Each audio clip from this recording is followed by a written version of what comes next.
Hi viewers, welcome to our channel. ప్రస్తుతం మనతో పాటు సీనియర్ జర్నలిస్ట్ దాము బాలా సార్ వారితో మాట్లాడదాం. నమస్కారం సార్. నమస్తే సార్, మధు అనే ఒక వ్యక్తి, రియల్ ఎస్టేట్ వ్యక్తి, సో ఈయన మర్డర్ జరిగింది సార్. అసలు ఎవరు చంపారు, ఎందుకు చంపారు, దీనివల్ల కారణాలు ఏంటి సార్?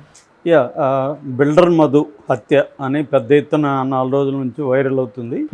సో ఇది అనేక మలుపులు కూడా తిరుగుతుంది. ఈ హత్య ఎవరు చేశారు, ఎందుకు చేశారు అనే దాంట్లో కూడా ఇప్పటికి కూడా ఒక క్లారిటీ రావట్లేదు. అయితే ఇప్పటి వరకు జరిగిన మొత్తం ఈ సంఘటన ఎలా జరిగింది, దీని మీద ఎవరి మీద అనుమానాలు ఉన్నాయి, ఈ విషయాలు మనం చూస్తే బిల్డర్ మధు అంటారు ఇతని పేరు మధుసూదన్. ఇతను జీడిమెట్ల దగ్గర కల్పనా సొసైటీలో కాపురం ఉంటారు.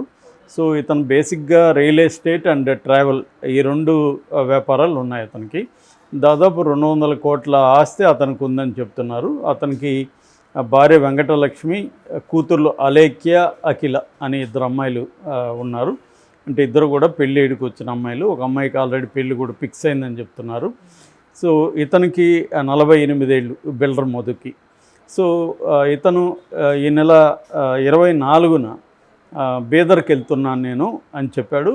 ఎవరితో వెళ్తున్నారంటే ఒక రేణుకా ప్రసాద్, తర్వాత లిఖిత్, సిద్ధార్థ్ అనే 3 కలిసి వెళ్తున్నాను. అక్కడ డబ్బులు రావాల్సింది నాకు, నేను కలెక్ట్ చేసుకోవడానికి వెళ్తున్నానని చెప్పాడు ఇంట్లో. మామూలుగా ఈయన అప్పుడప్పుడు బీదర్కి వెళ్తూ ఉంటాడు, వ్యాపార నిమిత్తం వెళ్తున్నానని చెప్తుంటాడు అనేది అంటున్నారు.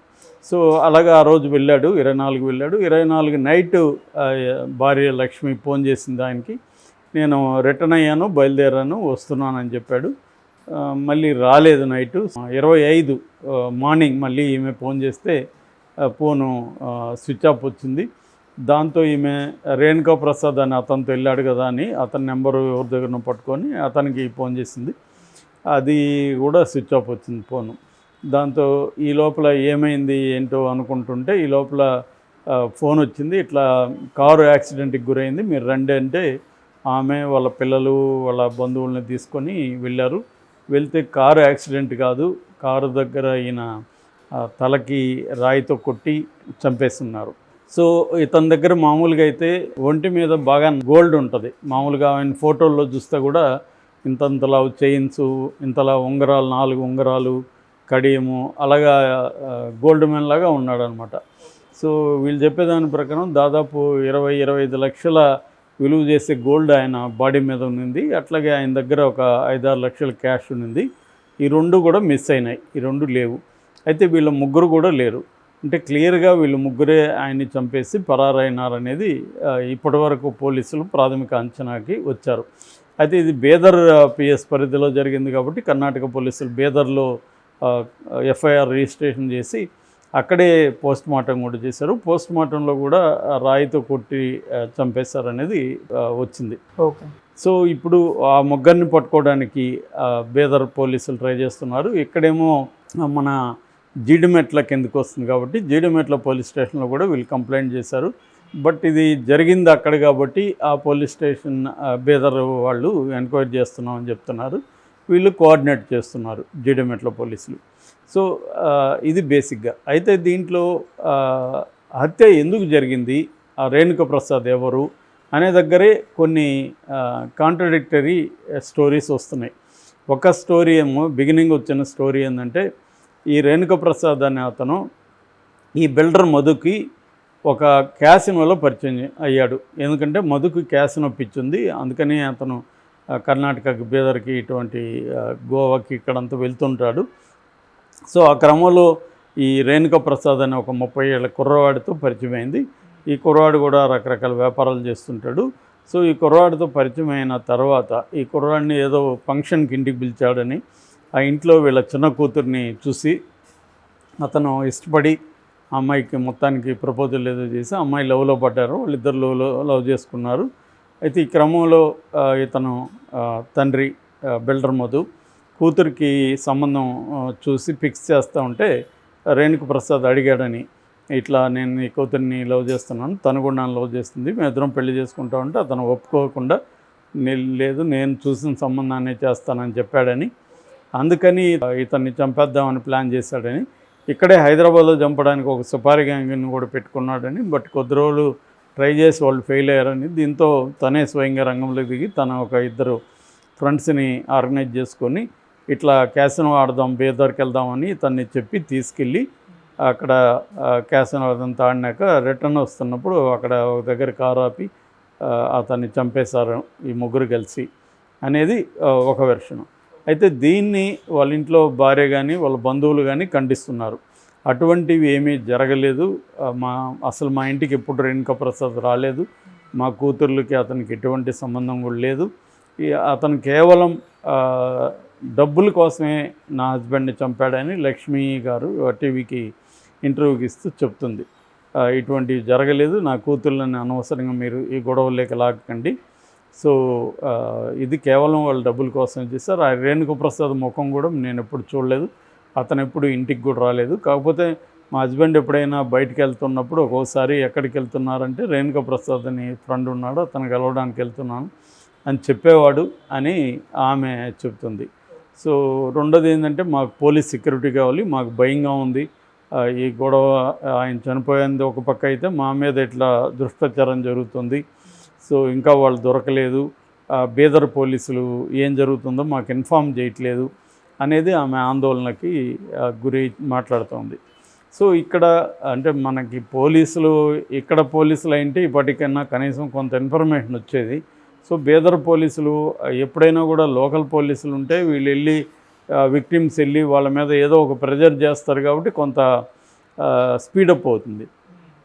రెండోది ఇక్కడ మీడియా అటెన్షన్ ఇవన్నీ ఉంటుంది, పోలీస్ స్టేషన్కి వెళ్తారు, కేసు ఏమైంది ఇవన్నీ అడుగుతారు కాబట్టి పోలీసుల మీద ఎంతో కొంత ప్రెజర్ ఉంటుంది. ఇప్పుడు బీదర్ అంటే అక్కడ కన్నడ వాళ్ళు దీన్ని పెద్ద పట్టించుకోరు, కన్నడ మీడియా కానీ వాళ్ళు పెద్ద పట్టించుకోరు, మన మీడియా అక్కడికి వెళ్ళదు. సో వీళ్ళు కూడా విక్టిమ్స్ ఫ్యామిలీ కూడా అక్కడికి వెళ్ళే పరిస్థితి లేదు, ఏదైనా ఉంటే ఫోన్ చేస్తారు, ఏదైనా మేము ఎంక్వైరీ చేస్తున్నామా మేమే చెప్తామని వాళ్ళు చెప్పేస్తారు. సో అందువల్ల ఇది వేగంగా జరగట్లా. యాక్చువల్గా ఇప్పటికి 5 రోజులు అయిపోయింది కానీ ఇప్పటి వరకు అసలు కాజ్ ఆఫ్ డెత్ అనేది ఎస్టాబ్లిష్ కాలేదు. ప్రతి హత్యకు ఒక మోటివ్ అనేది ఉంటుంది. సో ఆ మోటివ్ ఏంటి అనేది ఇంపార్టెంట్. ఎవరు చేశారనే దగ్గర మాత్రం వీళ్ళు ముగ్గురే చేశారనేది తెలుస్తుంది. ప్రధాన కల్పిట్ రేణుకా ప్రసాద్ అనే అతని పేరే వస్తుంది. మరి ఈ బాడీ మీద ఉండే గోల్డ్కి అతని దగ్గరున్న 5-6 లక్షలు దీనికోసమే చంపేశారా వీళ్ళంటే కొద్దిగా డౌట్ఫుల్గానే ఉంది. అంటే కేవలం డబ్బులు దీనికోసం చంపినారంటే ఏదో అంత కసిగా బండరైతే మోసి కసిగా చంపారనేది అక్కడ బంధువులు కూడా చెప్తున్నారు. సో క్లియర్గా ఏదో అన్న ఒక పర్సనల్ గ్రడ్జ్ వాళ్ళ మధ్య ఏమైనా ఉందా, వ్యాపారానికి సంబంధించి ఉందా, అదంతా కూడా ఇంట్లో వాళ్ళు చెప్పలేని పరిస్థితి. ఎందుకంటే వాళ్ళకి ఇట్లాంటి బిజినెస్ పీపుల్కి ఇంట్లో అన్ని విషయాలు కూడా షేర్ చేసుకోరు. సో కాబట్టి ఆమె భార్యకి ఏమి తెలియదు, పిల్లలైతే అసలు కెమెరా ముందుకు కూడా రావట్లేదు. సో దీన్ని పరిశీలించాల్సి ఉంది. మామూలుగా అయితే రియల్ ఎస్టేట్ మర్డర్స్ అనేవి దేశంలో పెరుగుతున్నాయి.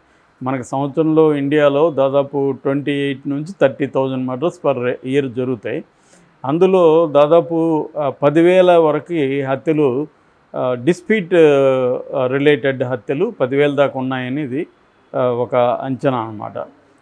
మనకి ఎన్సిఆర్బి అంటాం కదా, నేషనల్ క్రైమ్ రికార్డ్స్ బ్యూరో, వాళ్ళ చెప్తున్నది కూడా ఏమంటే దీంట్లో దాదాపు 1000 వరకు అంటే 30,000 జరుగుతుంటే అందులో 10,000 డిస్ప్యూట్ రిలేటెడ్ హత్యలు.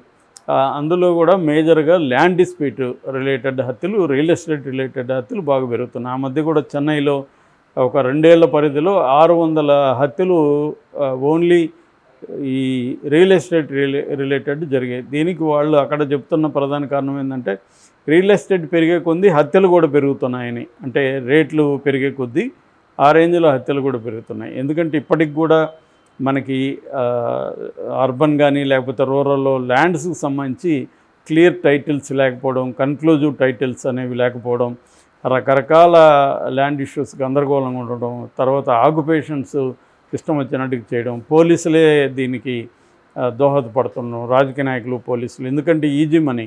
సో ఏ పార్టీ కొత్తగా వచ్చినా ఆ పార్టీ ల్యాండ్స్ అంతా కూడా ఆ పార్టీ చేతులకు వెళ్ళిపోతాయి. సో ఇది ప్రధానంగా కారణమవుతుందన్నమాట. ఈరోజు మార్నింగే మన జగపతి బాబు చెప్తున్నాడు రియల్ ఎస్టేట్లో విపరీతంగా మోసాలు జరుగుతున్నాయి, నాకు కూడా మోసం జరిగింది, మీరు జాగ్రత్తగా ఉండండి అని ఆయన జగపతి బాబు ఒక ఇంటర్వ్యూలో చెప్పారు. అవును. ఎందుకంటే ఆయనకు ఒక రియల్ ఎస్టేట్ సంబంధించిన యాడ్లో నటిస్తే ఆయన చెక్కు ఇచ్చారంట, అది చెల్లట్లేదు. సో నన్నే మోసం చేశారు క్లియర్గా, సో మీరు జాగ్రత్తగా ఉండండి అని ఆయన హెచ్చరిస్తున్నారు. మొన్ననే మనం జూనియర్ ఎన్టీఆర్ ల్యాండ్ ఇష్యూ చెప్పుకున్నాం, అట్లాగే వెంకటేష్ వాళ్ళ ల్యాండ్ ఇష్యూ చెప్పుకున్నాం. ఇట్లా పెద్ద పెద్ద వాళ్ళవే చేస్తున్నారంటే ఇంకా మామూలు వాళ్ళ పరిస్థితి మనం ఊహించుకోవచ్చు. సో ఇది రియల్ ఎస్టేట్ డైరెక్ట్గా రిలేటెడ్ కాకపోయినా వ్యాపార వ్యవహారం ప్లస్ ప్రేమ కూడా ఉందా లేదని తెలియదు, మనకి చెప్పలేము.